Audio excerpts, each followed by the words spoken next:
Hello, everybody. Happy Friday to all of my friends out there. It's Dave Neal, stand-up comic and host of Bachelor Nation News. What's that, Dave? You're not in your normal environment. That's right. I'm in Chicago, the Windy City. Boy, you can tell by looking at my hair, it's a windy city. The wind was blowing about that direction across the John Hancock Tower, and your boy really had a few flyaways. Speaking of flying away, this content is really scraping the barrel. We don't have much to talk about, but I gotta give myself a little pat on the back here for this amazing Photoshop work. Bruce in Oregon would be very impressed at my brick overlay with an Anna Redmond with a drop shadow at about 50. You guys don't care. The point is, I'm not only scraping the bottom of the barrel, I'm trying to paint it with red lipstick. And this is what we have. Anna Redmond speaking out how producers ghosted her on Paradise.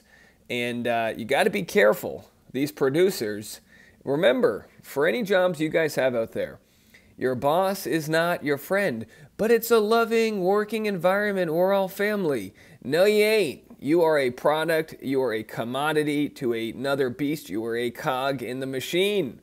The best way to overcome that is to create equity and build your own brand, some of which I talk about in my conversation yesterday at DePaul University. They actually have, and I'll get to the Anna Redmond thing, so hold your horses, folks. We have time to kill. It's a Friday. We're on the clock. So I got invited. This is how it all went down. I found out through The Bachelorette that there was a class at DePaul University in Chicago, Catholic University. Being raised Catholic, you know, you'd think I would have already gotten free tuition or something. They have a bachelor class where they discuss socioeconomic and social issues and whatever, all the different things that transpire around Bachelor Nation. They see the world's issues through that lens, and it's like, hey, that's what we do too. So I snarkily was like, hey, how come they haven't asked me to be on the, to be a guest speaker? And then like the next day, our good friend Kate, shout out to Kate, was like, hey, Dave, why don't you be a guest speaker? You can zoom in. And I was like, zoom in. I'll come to Chicago. I got business to do there. Tasha's getting her wedding dress fitted here tomorrow. I'm doing 2 stand-up shows tonight at Lincoln Lodge, 7 p.m. Tomorrow, Zanies. The Zanies at 9 p.m. The historic and amazing comedy club Zanies, 9 p.m. Saturday. So anyway, I was like, I'll just show up in person. Who needs to buffer when you can buffer in person? So this whole conversation, all 90 minutes of it, is available on the Patreon, patreon.com/Dave Neal. Here's a quick couple seconds. About that, that's sweet. And the dad's like, I'm so proud of, why? What do you like? And we break that down and go like, what's this sort of burden? And as a guy, I don't get this. I don't get this because purity culture doesn't affect men, generally speaking, as much as it affects young women. Because who was it this? So we talk all about different issues, from purity culture to some tea with Nick Viall and Rachel Lindsay and Katie Thurston. We played the hits. We basically played the hits. I'll play another clip of that at the end here, but let's get into the Anna story. So she posts this on TikTok, a 4-second video looping. Let's read it for you. She peppers in allegedly so she wouldn't get sued here, but we all know what she's saying. That was allegedly me exactly a year ago because the producers allegedly told me to quit my job to film Paradise for a whole month. Boy, excuse me. I wonder if she has this in writing. Could we have some sort of union? Can we start a bachelor union? Allegedly promising me first on the beach and even, excuse me guys, I'm alive. Promising me first on the beach and even allegedly signing a contract with me where I would be allegedly allowed my computer the first couple of days of quarantine, all while allegedly knowing they weren't going to send me in until the last week. Allegedly ghosted me the day before I was supposed to fly out, my birthday. Thank God my boss worked it out with me so I could come back, allegedly. Now, I'll be honest, guys. After I watched the season of The Bachelor in Paradise, my brain runs out of storage from all the drama, so I delete all of my memories. I don't even know if Anna was on this season. Was she? I guess she wasn't. We know Anna was a quote-unquote villain of Matt James' season. And she said some tough things, but let's break it down. She mentioned that Brittany Galvin was rumored to be a sex worker in Chicago. I believe it was Chicago. The Windy City. Now, What we don't know, and what the rumors have been, and I haven't verified this, is that she was repeating back what producers had told her on camera, and they used her words to say that she started this rumor. Maybe she started the rumor, maybe she recycled the rumor. Either way, she got involved in a heavy, heavy situation.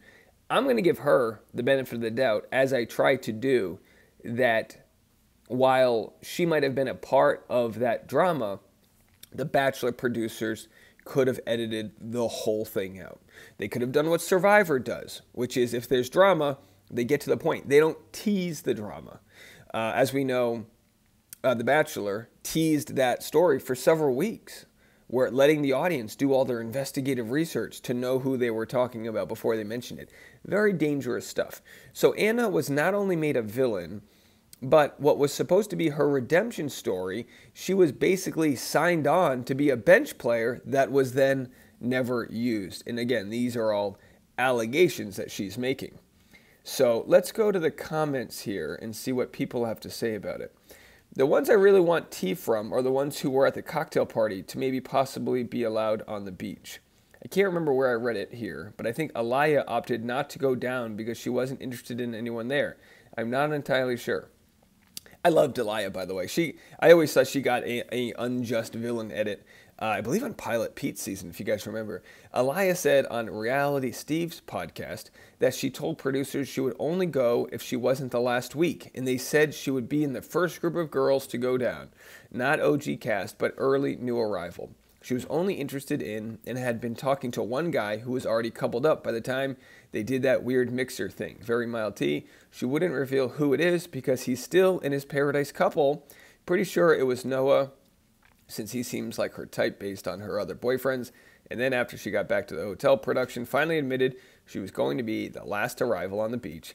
And she said, F it, and went home.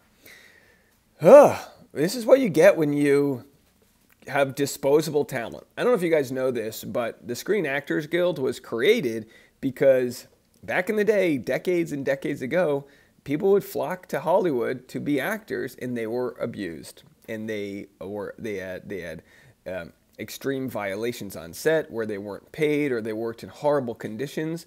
And that's why people join unions, so that they can fight for basic, very basic things, like a set minimum wage, a set amount of vacation times. And look, I know people very close and dear to me that hate unions, and that's because they probably, I can't speak for everybody, but I'll say this. They have your best intentions and your collective bargaining. What we see here, and I'm not advocating that there becomes a union because it'll never happen within the Bachelor franchise. But what we see here is the commodification of people that would trade being paid for exposure as it may come on the show. With that, with the people that traded being paid, like Tayshia's and Caitlin Bristow's and all these other contestants, they got something out of it that was life-changing. They made millions. For every one of those stories, there's an Anna Redman who just became a villain. There's a Victoria Larson. There's just people that became a villain, and maybe they got something out of it, maybe they didn't. Or even worse, the Brittany Galvins, who did nothing wrong, and yet if you've ever Googled her name, the thing that will come up are atrocious rumors. So that's what they get to deal with, and the producers, as I always talk about, are flying very close to the sun, so they, you get what you pay for, right? Lying and all these other nefarious things on their trips abroad. I mean, the producers are probably powerful, wealthy, toxic people. And I know some people that... All right, so you can go watch if you want to support my Patreon channel and join the other couple hundred people. Excuse me. I'm barely hanging on to my voice after that 90-minute convo, and I've got 2 shows left, so I need to stop talking. Go check that out if you want, 90 minutes, and I've also got several new videos on the Dave Neal Show. If you're not caught up on the Johnny Depp versus Amber Heard defamation lawsuit, I've got you covered. Go check that out. It's fascinating content, and let's leave you with this. This is the moment where a woman tries to jump into her man's arms, and it does not go well. Let's have a watch.